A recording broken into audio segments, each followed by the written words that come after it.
হাদি হত্যায় জাতিসংঘের জরুরি বার্তা, সরকারকে তদন্তের কঠোর নির্দেশ। আসসালামু আলাইকুম। ইনকিলাব মঞ্চের মুখপাত্র ও জুলাই গণঅভ্যুত্থানের অন্যতম নেতা শরীফ ওসমান হাদির মৃত্যুতে এবার নড়েচড়ে বসল আন্তর্জাতিক মহল। হাদি হত্যার ঘটনায় গভীর উদ্বেগ প্রকাশ করেছে জাতিসংঘ। জেনেভা থেকে এক জরুরি বিবৃতিতে বাংলাদেশ সরকারকে দ্রুত এবং নিরপেক্ষ তদন্তের কঠোর আহ্বান জানিয়েছে সংস্থাটি।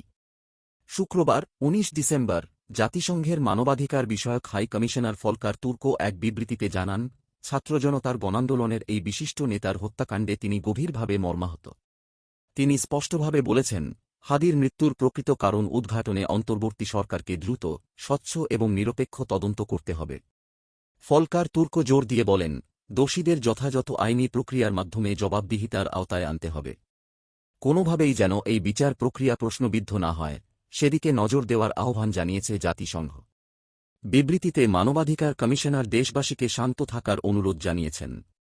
তিনি সতর্ক করে বলেন, প্রতিশোধ কেবল বিভেদ বাড়ায় এবং মানবাধিকার ক্ষুণ্ণ করে, তাই সহিংসতা পরিহার করার আহ্বান জানান তিনি। উল্লেখ্য, আগামী ফেব্রুয়ারি মাসে বাংলাদেশে জাতীয় সংসদ নির্বাচন অনুষ্ঠিত হওয়ার কথা রয়েছে।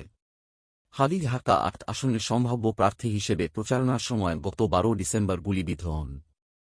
এই প্রসঙ্গ টেনে জাতিসংঘ সতর্ক করে বলেছে, নির্বাচনের আগে জনজীবনে গুরুত্বপূর্ণ ব্যক্তিদের নিরাপত্তা নিশ্চিত করতে সরকারকে এখনই প্রয়োজনীয় ব্যবস্থা নিতে হবে। সিঙ্গাপুরে চিকিৎসাধীন অবস্থায় হাদির মৃত্যুর পর জাতিসংঘের এই বিবৃতি সরকারের ওপর বড় ধরনের চাপ সৃষ্টি করবে বলে মনে করছেন বিশ্লেষকরা। এই ঘটনার আন্তর্জাতিক প্রতিক্রিয়া সব আপডেট পেতে আমাদের চ্যানেলটি সাবস্ক্রাইব করে সাথে থাকুন। আল্লাহ হাফেজ।